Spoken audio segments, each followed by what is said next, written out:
Wow, what an amazing audience. You guys look really special wearing those masks. Isn't it crazy though? We survived the whole pandemic. We're alive, we're existing now stronger than ever before. But during this pandemic, was there ever a point where you went through an existential crisis, where you asked yourself questions like, what is my purpose in life? What meaning do I have? What does my future hold for me? What's gonna happen after I die? I personally go through this all the time. And after deep thought and reflection, I think I might have some answers for you. Now you're probably like, is this kid gonna tell me what my future holds for me? You're right, this is exactly what I'm here to do. So starting there, how about you raise your palms? Raise your palms, I'll read what your future holds for you. I'm joking, keep it down. But jokes aside, a few years ago, I was kind of scared to go back home after my first year in residential school. This is because I had recently got suspended for self-plagiarizing, my final grades had dropped, and this is exactly how I felt. Yeah, I didn't want to face my parents.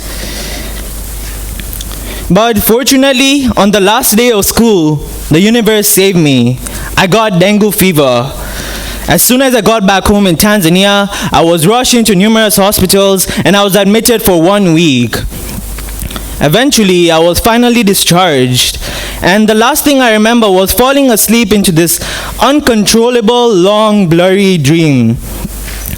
This dream brought out an unfiltered version of me in which I was hypersexual and hyperactive. During this dream, I was probably drunk, high, and crazy at the same time. And you're like, isn't that a good feeling to have? No. During this dream, I went to a mosque, and while people were praying, I was singing and dancing. The shy version of me was nowhere to be seen because I would go to every girl that I knew and just started hugging them.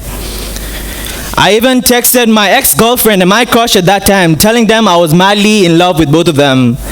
So my parents took me to the doctor, and we went to the doctor. I told the doctor I wanted to grow up to be a porn star. Yeah. I even took to my social media.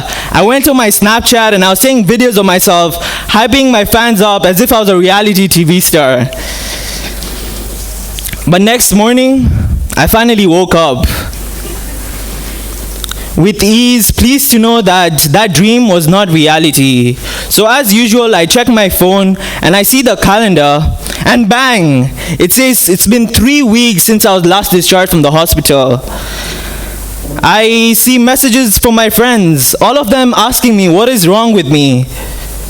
And that is the moment I realized that that dream that I went through was actually reality.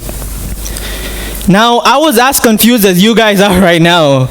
I asked myself, how did that happen? Where did those 3 weeks go?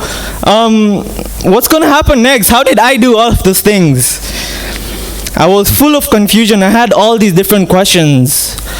But for some reason, these questions didn't really matter to me.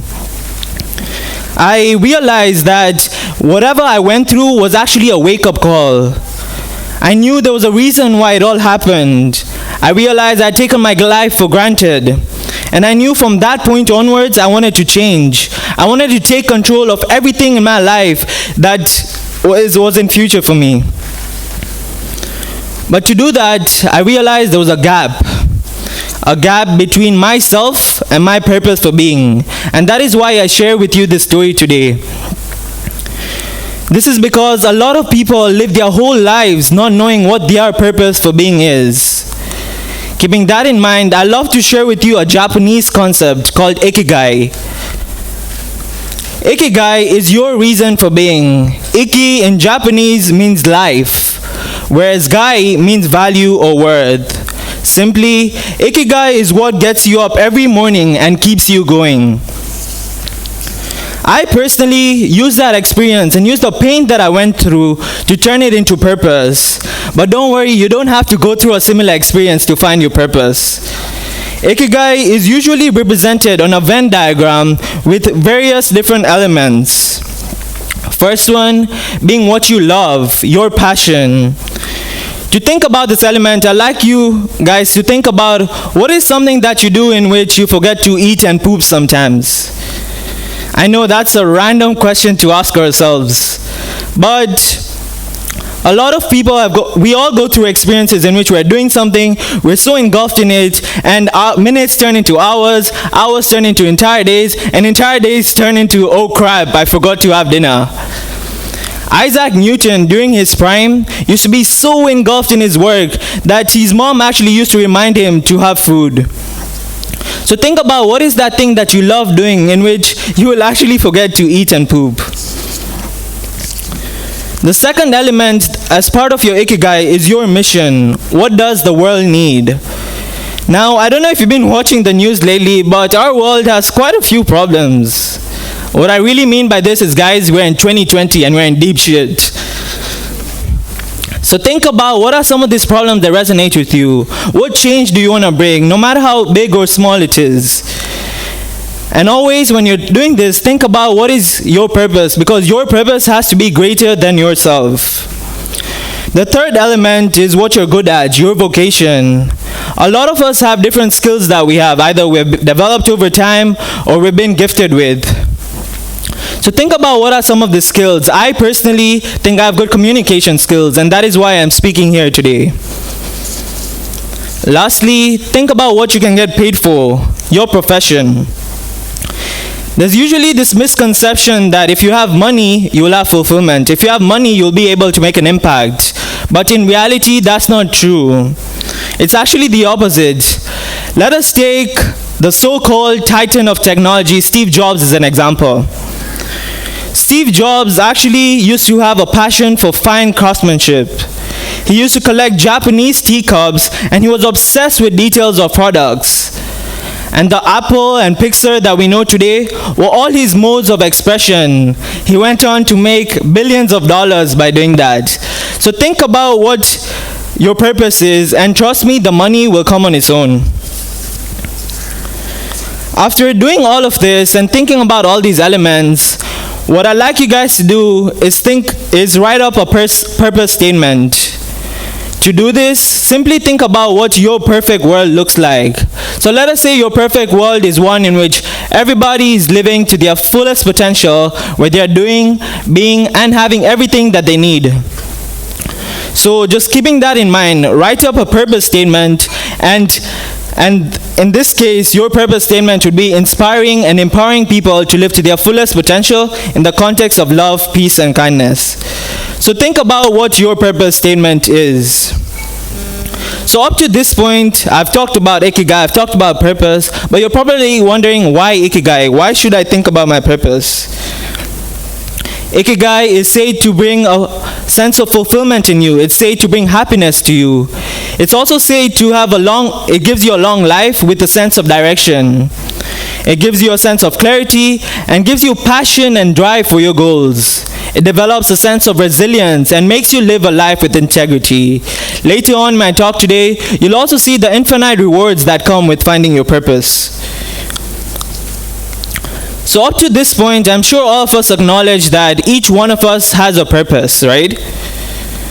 So let us look at the screen. Let us say this is our hypothetical world, and each one of these dots represent living things. The first thing that happens when you find your purpose is it tells you where you belong on the screen.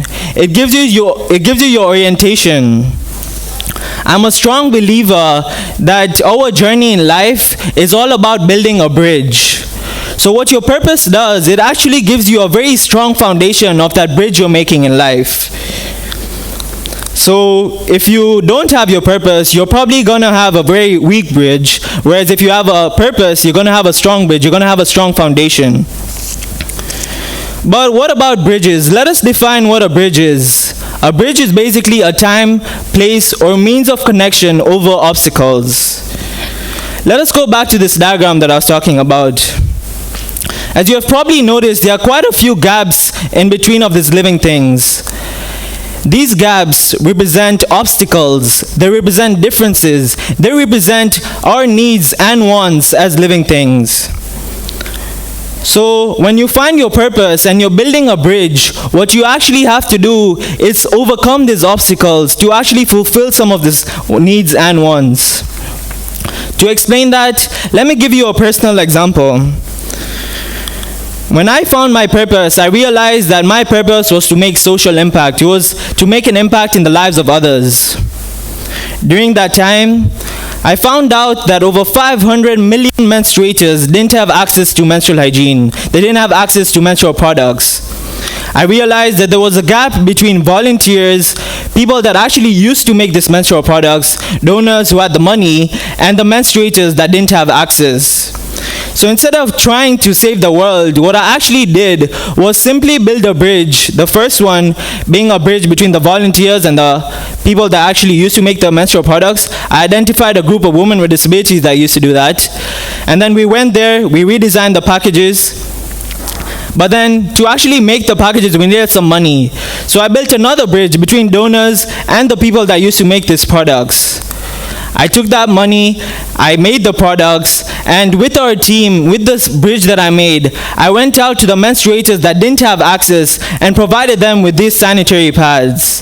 To date, we have given access to over 3,000 menstruators in 7 different countries by simply building a bridge. Similarly, this idea of building a bridge applies to different contexts. Let's say a climate activist. We all know Greta Thunberg. What she does is by protesting and fighting for the climate crisis, she simply builds a bridge between humans and our environment. An animal caretaker would simply build a bridge between animals and humans. But this concept of building bridges also applies in the business context. Let's take the example of Amazon, one of the biggest companies in the world. According to their mission statement, Amazon's purpose is to continuously raise the bar of the customer experience by using the internet and technology to help consumers find, discover, and buy anything. They also aim to empower businesses and content creators to maximize their success. Amazon wants to be the Earth's most customer-centric company. So what Amazon does is they simply build bridges between producers, consumers, content creators, and other consumers by providing services like delivering and using the internet and technology efficiently.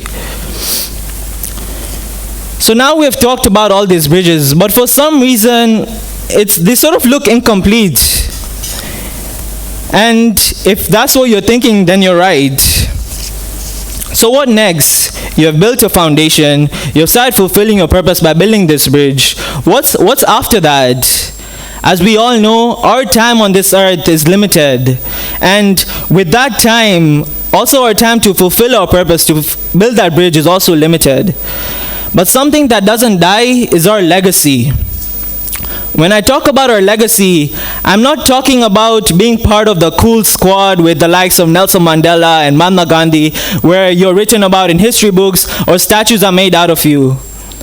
What I'm really referring to is how you are able to inspire others and empower others to fulfill their own purpose.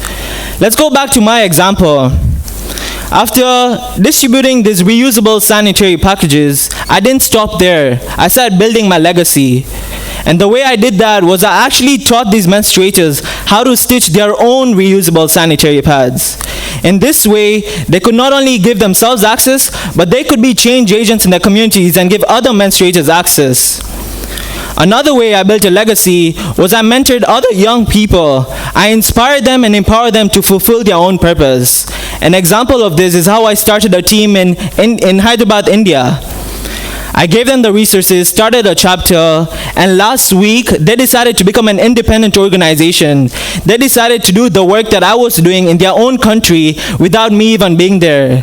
That is the legacy that I'm talking about, in which you can inspire and empower others to do the same. But still, the bridge feels incomplete. I don't know if you can see, but there's some sort of pattern that's developing. And you're right, but this final bridge is not one that you make. When you work towards your purpose and give yourself out there, the universe acknowledges that. So what it does, it builds a final bridge in which it actually rewards you. Now don't mind my poor artistic skills. I know my bridge looks a bit crooked, but you know why if a natural disaster comes, that bridge won't fall? It's because I had a strong foundation. I had my purpose. See what I did there?